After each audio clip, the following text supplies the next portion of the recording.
Assalamualaikum warahmatullahi wabarakatuh. Salam sejahtera untuk kita semua. Baik, malam ini kita lanjutkan dengan bab 5, kemudahan, pelindungan, dan pemberdayaan koperasi, usaha mikro, kecil, dan menengah.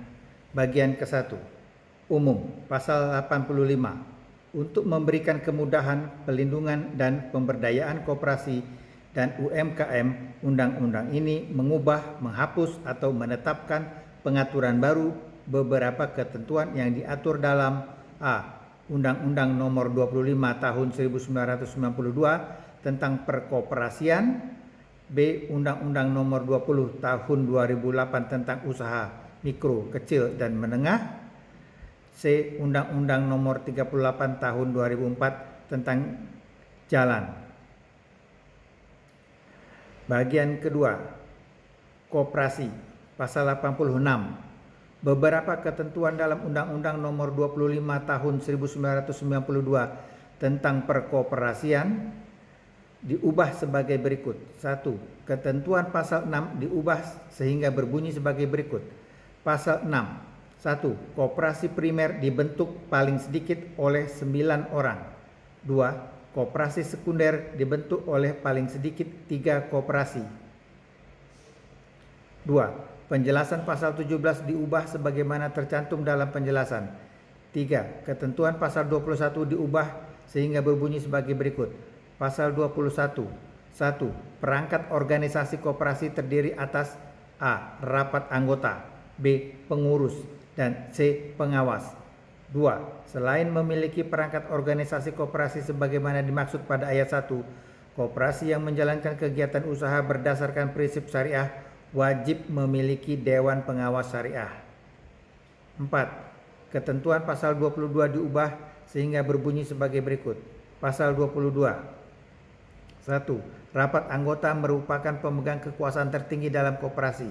2. Rapat anggota sebagaimana dimaksud pada ayat 1 dihadiri oleh anggota yang pelaksanaannya diatur dalam anggaran dasar atau anggaran rumah tangga. 3. Rapat anggota sebagaimana dimaksud pada ayat 2 dapat dilakukan secara daring dan atau luring. 4. Ketentuan lebih lanjut mengenai rapat anggota sebagaimana dimaksud pada ayat 1, ayat 2, dan ayat 3 diatur dalam anggaran dasar atau anggaran rumah tangga. 5. Ketentuan pasal 43 diubah sehingga berbunyi sebagai berikut. Pasal 43. 1. Usaha koperasi adalah usaha yang berkaitan langsung dengan kepentingan anggota untuk meningkatkan usaha dan kesejahteraan anggota. 2. Usaha koperasi sebagaimana dimaksud pada ayat 1 dapat dilaksanakan secara tunggal usaha atau serba usaha. 3. Kelebihan kemampuan pelayanan koperasi dapat digunakan untuk memenuhi kebutuhan masyarakat yang bukan anggota koperasi dalam rangka menarik masyarakat menjadi anggota koperasi. 4. Koperasi menjalankan kegiatan usaha dan berperan utama di segala bidang kehidupan ekonomi rakyat. 5. Ketentuan lebih lanjut mengenai kegiatan usaha koperasi diatur dalam peraturan pemerintah. 6. Di antara pasal 44 dan pasal 45 disisipkan satu pasal, yakni pasal 44A, sehingga berbunyi sebagai berikut. Pasal 44A. 1. Koperasi dapat menjalankan kegiatan usaha berdasarkan prinsip syariah. 2. Koperasi sebagaimana dimaksud pada ayat 1 harus mempunyai dewan pengawas syariah. 3. Dewan pengawas syariah sebagaimana dimaksud pada ayat 2 terdiri atas 1 orang atau lebih yang memahami syariah dan diangkat oleh rapat anggota. 4.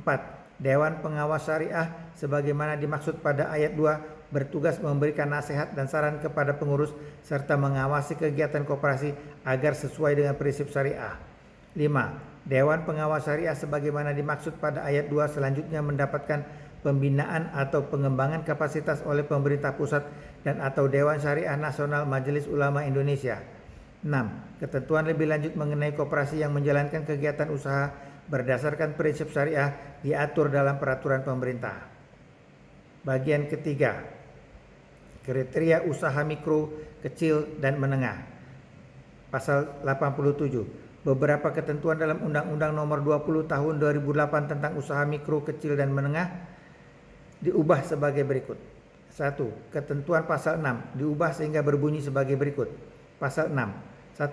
Kriteria usaha mikro, kecil, dan menengah dapat memuat modal usaha, omset, indikator kekayaan bersih, hasil penjualan tahunan, atau nilai investasi, insentif dan disentif, penerapan teknologi, ramah lingkungan, kandungan lokal, atau jumlah tenaga kerja sesuai dengan kriteria setiap sektor usaha. 2. Ketentuan lebih lanjut mengenai kriteria usaha mikro, kecil, dan menengah diatur dalam peraturan pemerintah. Ketentuan pasal 12 diubah sehingga berbunyi sebagai berikut. Pasal 12. Aspek perizinan usaha sebagaimana dimaksud dalam pasal 7 ayat 1 huruf E ditujukan untuk a. Menyederhanakan tata cara dan jenis perizinan berusaha dengan sistem pelayanan terpadu satu pintu, dan b. Membebaskan biaya perizinan berusaha bagi usaha mikro dan memberikan keringanan biaya perizinan berusaha bagi usaha kecil. 2. Ketentuan lebih lanjut mengenai persyaratan dan tata cara perizinan berusaha diatur dalam peraturan pemerintah. 3. Ketentuan pasal 21 diubah sehingga berbunyi sebagai berikut. Pasal 21. 1. Pemerintah pusat dan pemerintah daerah menyediakan pembiayaan bagi usaha mikro dan kecil. 2. Badan usaha milik negara menyediakan pembiayaan dari penyisihan bagian laba tahunan yang dialokasikan kepada usaha mikro dan kecil dalam bentuk pemberian pinjaman, penjaminan, hibah, dan pembiayaan lainnya. 3. Usaha besar nasional dan asing menyediakan pembiayaan yang dialokasikan kepada usaha mikro dan kecil dalam bentuk pemberian pinjaman, penjaminan, hibah, dan pembiayaan lainnya. 4. Pemerintah pusat, pemerintah daerah, dan dunia usaha memberikan hibah, mengusahakan bantuan luar negeri, dan mengusahakan sumber pembiayaan lain yang sah serta tidak mengikat untuk usaha mikro dan kecil. 5. Pemerintah pusat dan pemerintah daerah sesuai dengan kewenangannya memberikan insentif dalam bentuk kemudahan persyaratan perizinan, keringanan tarif sarana dan prasarana, dan bentuk insentif lainnya yang sesuai dengan ketentuan peraturan perundang-undangan kepada dunia usaha yang menyediakan pembiayaan bagi usaha mikro dan kecil. 4. Pasal 25 dihapus. 5. Ketentuan pasal 26 diubah sehingga berbunyi sebagai berikut. Pasal 26. Kemitraan dilaksanakan dengan pola A. Inti plasma, B. Subkontrak, C. Waralaba, D. Perdagangan umum, E. Distribusi dan keagenan, F. Rantai pasok, dan G. Bentuk-bentuk kemitraan lain. 6. Ketentuan pasal 30 diubah sehingga berbunyi sebagai berikut. Pasal 30. 1. Pelaksanaan kemitraan dengan pola perdagangan umum sebagaimana dimaksud dalam pasal 26 huruf D dapat dilakukan dalam bentuk kerjasama pemasaran atau penyediaan lokasi usaha dari usaha mikro, kecil, dan menengah oleh usaha besar yang dilakukan secara terbuka. 2. Pemenuhan kebutuhan barang dan jasa yang diperlukan oleh usaha besar dilakukan dengan mengutamakan pengadaan hasil produksi usaha kecil atau usaha mikro sepanjang memenuhi standar mutu barang dan jasa yang diperlukan. 3. Pengaturan sistem pembayaran dilakukan dengan tidak merugikan salah satu pihak. 7. Di antara pasal 32 dan pasal 33 disisipkan satu pasal, yakni pasal 32A yang berbunyi sebagai berikut. Pasal 32A. Dalam pelaksanaan kemitraan dengan pola rantai pasok sebagaimana dimaksud dalam pasal 26 huruf F dapat dilakukan melalui kegiatan dari usaha mikro dan kecil oleh usaha menengah dan usaha besar paling sedikit meliputi A. Pengelolaan perpindahan produk yang dilakukan oleh perusahaan dengan penyedia bahan baku, B. Pendistribusian produk dari perusahaan ke konsumen, dan atau C. Pengelolaan ketersediaan bahan baku, pasokan bahan baku, serta proses fabrikasi. 8. Penjelasan pasal 35 diubah sebagaimana tercantum dalam penjelasan. Bagian keempat, basis data tunggal. Pasal 88.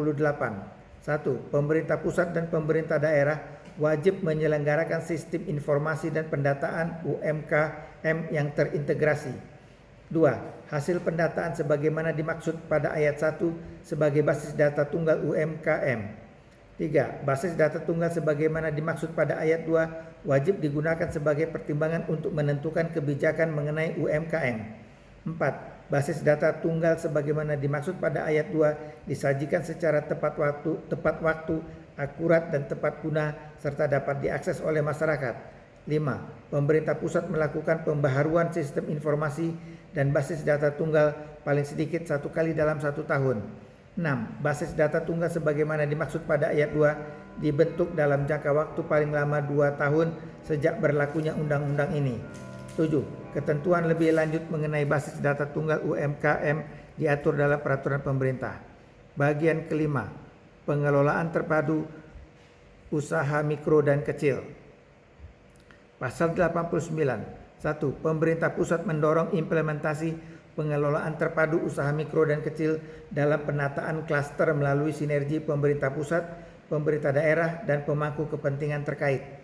2. Pengelolaan terpadu usaha mikro dan kecil sebagaimana dimaksud pada ayat 1 merupakan kumpulan kelompok usaha mikro dan kecil yang terkait dalam A. Suatu rantai produk umum, B. Ketergantungan atas keterampilan tenaga kerja yang serupa, atau C. Menggunakan teknologi yang serupa dan saling melengkapi secara integrasi.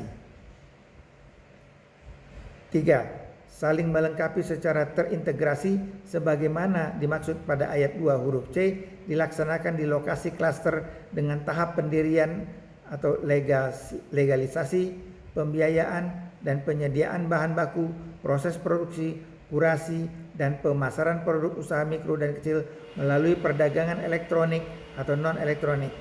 4. Penentuan lokasi klaster usaha mikro dan kecil disusun dalam program pemerintah pusat dan pemerintah daerah dengan memperhatikan pemetaan potensi keunggulan daerah dan strategi penentuan lokasi usaha.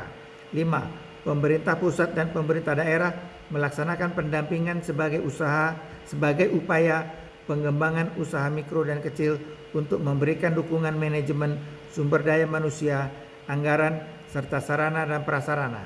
6. Pemerintah pusat dan pemerintah daerah dalam menyediakan dukungan sumber daya manusia, anggaran, serta sarana dan prasarana sebagaimana dimaksud pada ayat 5 wajib memberikan fasilitas yang meliputi A. Lahan lokasi klaster, B. Aspek produksi, C. Infrastruktur, D. Rantai nilai, E. Pendirian badan hukum, F. Sertifikasi dan standarisasi, G. Promosi, H. Pemasaran, I. Digitalisasi, dan J. Penelitian dan pengembangan.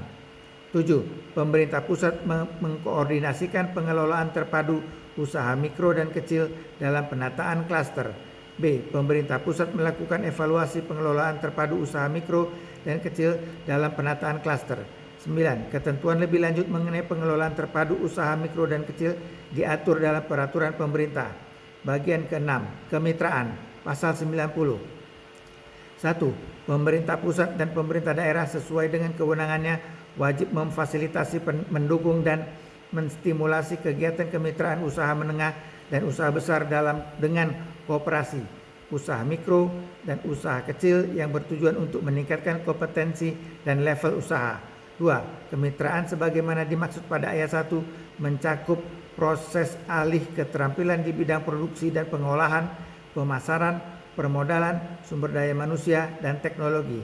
3. Pemerintah pusat dan pemerintah daerah memberikan insentif dan kemudahan berusaha dalam rangka kemitraan sesuai dengan ketentuan peraturan perundang-undangan.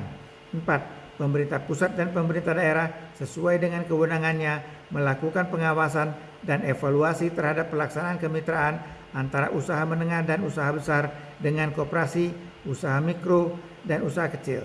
5. Pemerintah pusat mengatur pemberian insentif kepada usaha menengah dan usaha besar yang melakukan kemitraan dengan koperasi, usaha mikro, dan usaha kecil melalui inovasi dan pengembangan produk berorientasi ekspor, penyerapan tenaga kerja, penggunaan teknologi tepat guna dan ramah lingkungan, serta menyelenggarakan pendidikan dan pelatihan. 6. Ketentuan lebih lanjut mengenai kemitraan diatur dalam peraturan pemerintah. Bagian ke-7, kemudahan perizinan berusaha. Pasal 91.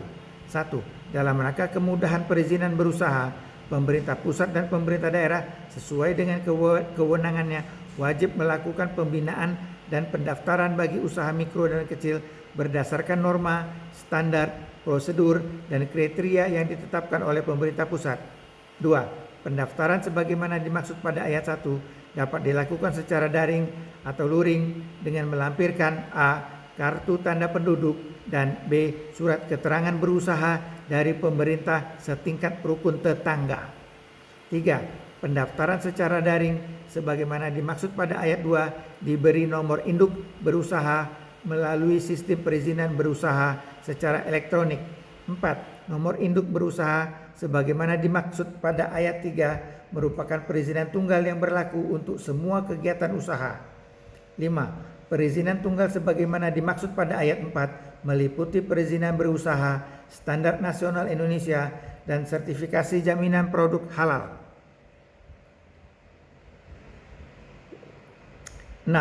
Pemerintah pusat dan pemerintah daerah sesuai dengan kewenangannya berdasarkan norma, standar, prosedur, dan kriteria yang ditetapkan oleh pemerintah pusat wajib melakukan pembinaan terhadap perizinan berusaha, pemenuhan standar nasional Indonesia, dan sertifikasi jaminan produk halal. 7. Dalam hal kegiatan usaha sebagaimana dimaksud pada ayat 4 memiliki risiko menengah atau tinggi terhadap kesehatan, keamanan, dan keselamatan serta lingkungan, selain melakukan registrasi untuk mendapatkan nomor induk berusaha, usaha mikro dan kecil wajib memiliki sertifikasi standar dan atau izin. 8. Pemerintah pusat dan pemerintah daerah sesuai dengan kewenangannya berdasarkan norma, standar, prosedur, dan kriteria yang ditetapkan oleh pemerintah pusat memfasilitasi sertifikasi standar dan atau izin sebagaimana dimaksud pada ayat 5. 9. Ketentuan lebih lanjut mengenai perizinan tunggal sebagaimana dimaksud pada ayat 5 dan fasilitasi sertifikasi standar dan atau izin sebagaimana dimaksud pada ayat 8 diatur dalam peraturan pemerintah. Bagian ke-8, kemudahan fasilitasi pembiayaan dan insentif fiskal. Pasal 92. 1. Usaha mikro dan kecil diberi kemudahan penyederhanaan administrasi perpajakan dalam rangka pengajuan fasilitas pembiayaan dari pemerintah pusat sesuai dengan ketentuan peraturan perundang-undangan di bidang perpajakan. 2. Usaha mikro dan kecil yang mengajukan perizinan berusaha dapat diberi insentif berupa tidak dikenai biaya atau diberi keringanan biaya. 3. Usaha mikro dan kecil yang berorientasi ekspor dapat diberi insentif kepabeanan sesuai dengan ketentuan peraturan perundang-undangan di bidang kepabeanan. 4. Usaha mikro dan kecil tertentu dapat diberi insentif pajak penghasilan sesuai dengan ketentuan peraturan perundang-undangan di bidang pajak penghasilan. Pasal 93. Kegiatan usaha mikro dan kecil dapat dijadikan jaminan kredit program. Saya ulangi ya. Pasal 93. Kegiatan usaha mikro dan kecil dapat dijadikan jaminan kredit program. Pasal 94. 1. Pemerintah pusat dan pemerintah daerah sesuai dengan kewenangannya mempermudah dan menyederhanakan proses untuk usaha mikro dan kecil dalam hal pendaftaran dan pembiayaan hak kekayaan intelektual. Kemudahan import bahan baku dan bahan penolong industri apabila tidak dapat dipenuhi dari dalam negeri dan atau fasilitasi ekspor. 2. Ketentuan lebih lanjut mengenai kemudahan dan penyederhanaan pendaftaran dan pembiayaan hak kekayaan intelektual, kemudahan import bahan baku dan bahan penolong industri apabila tidak dapat dipenuhi dari dalam negeri dan atau fasilitas ekspor sebagaimana dimaksud pada ayat 1 diatur dalam peraturan pemerintah. Bagian ke-9. Dana alokasi khusus, bantuan dan pendampingan hukum, pengadaan barang dan jasa, dan sistem aplikasi pembukuan atau pencatatan keuangan dan inkubasi. Pasal 95. 1. Pemerintah pusat mengalokasikan dana alokasi khusus untuk mendukung pendanaan bagi pemerintah daerah dalam rangka kegiatan pemberdayaan dan pengembangan usaha mikro, usaha kecil, dan usaha menengah. 2. Pengalokasian dana alokasi khusus sebagaimana dimaksud pada ayat 1 dilaksanakan sesuai dengan ketentuan peraturan perundang-undangan. Pasal 96. Pemerintah pusat dan pemerintah daerah sesuai dengan kewenangannya wajib menyediakan layanan bantuan dan pendampingan hukum bagi usaha mikro dan kecil. Pasal 97. Pemerintah pusat dan pemerintah daerah wajib mengalokasikan paling sedikit 40% produk atau jasa usaha mikro dan kecil serta koperasi dari hasil produksi dalam negeri dalam pengadaan barang atau jasa pemerintah pusat dan pemerintah daerah sesuai dengan ketentuan peraturan perundang-undangan.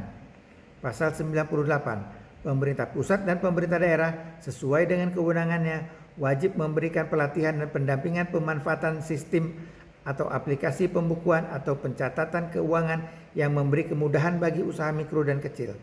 Pasal 99. Penyelenggaraan inkubasi dilakukan oleh pemerintah pusat, pemerintah daerah, perguruan tinggi, dunia usaha, dan atau masyarakat. Pasal 100. Inkubasi sebagaimana dimaksud dalam pasal 97 bertujuan untuk menciptakan usaha baru. B. Menguatkan dan mengembangkan kualitas usaha mikro, kecil, dan menengah yang mempunyai nilai ekonomi dan berdaya saing tinggi. Dan C. Mengoptimalkan pemanfaatan sumber daya manusia terdidik dalam menggerakkan perekonomian dengan memanfaatkan ilmu pengetahuan dan teknologi. Pasal 101. Sasaran pengembangan inkubasi sebagaimana dimaksud dalam pasal 97 meliputi A. Penciptaan dan penumbuhan usaha baru serta penguatan kapasitas pelaku usaha pemula yang berdaya saing tinggi. B. Penciptaan dan penumbuhan usaha baru yang mempunyai nilai ekonomi dan berdaya saing tinggi. Dan C. Peningkatan nilai tambah pengelolaan potensi ekonomi melalui pemanfaatan ilmu pengetahuan dan teknologi. Pasal 102. Pemerintah pusat, pemerintah daerah, dan dunia usaha melakukan pendampingan untuk meningkatkan kapasitas usaha mikro, kecil, dan menengah sehingga mampu mengakses A. Pembiayaan alternatif untuk usaha mikro, kecil, dan menengah pemula. B. Pembiayaan dari dana kemitraan. C. Bantuan hibah pemerintah. D. Dana bergulir. Dan E. Tanggung jawab sosial perusahaan. Bagian ke-10. Partisipasi UMK dan koperasi pada infrastruktur publik. Pasal 103. Di antara pasal 53 dan pasal 54 dalam Undang-Undang Nomor 38 Tahun 2004 tentang jalan. Sehingga berbunyi disisipkan satu pasal, yakni pasal 53, sehingga berbunyi sebagai berikut. Pasal 53A. 1. Jalan tol antar kota harus dilengkapi dengan tempat istirahat, pelayanan untuk kepentingan pengguna jalan tol, serta menyediakan tempat promosi dan pengembangan usaha mikro, usaha kecil, dan usaha menengah.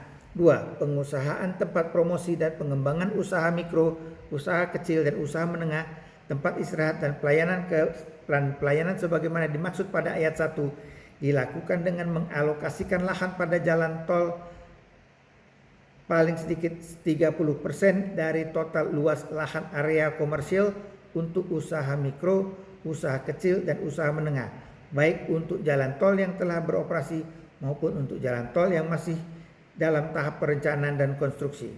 3. Penyediaan tempat promosi dan pengembangan usaha mikro, usaha kecil, dan usaha menengah sebagaimana dimaksud pada ayat 2 dilakukan dengan partisipasi usaha mikro dan kecil melalui pola kemitraan. 4. Penanaman dan pemeliharaan tanaman di tempat istirahat dan pelayanan sebagaimana dimaksud pada ayat 1 dapat dilakukan oleh usaha mikro, usaha kecil, dan usaha menengah. Pasal 104.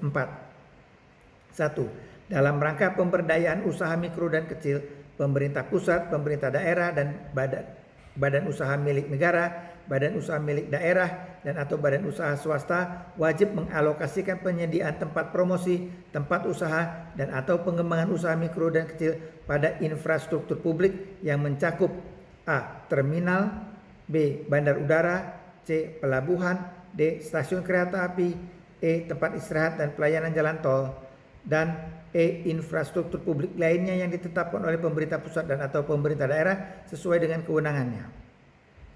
2. Alokasi penyediaan tempat promosi dan pengembangan usaha mikro dan kecil pada infrastruktur publik sebagaimana dimaksud pada ayat 1 paling sedikit 30% dari luas tempat perbelanjaan dan atau promosi yang strategis pada infrastruktur publik yang bersangkutan. 3. Ketentuan mengenai penyediaan tempat promosi dan pengembangan usaha mikro dan kecil pada infrastruktur publik pada ayat 1 dan besaran alokasi sebagaimana dimaksud pada ayat 2 diatur dalam peraturan pemerintah. Demikian, wassalamualaikum warahmatullahi wabarakatuh. Terima kasih.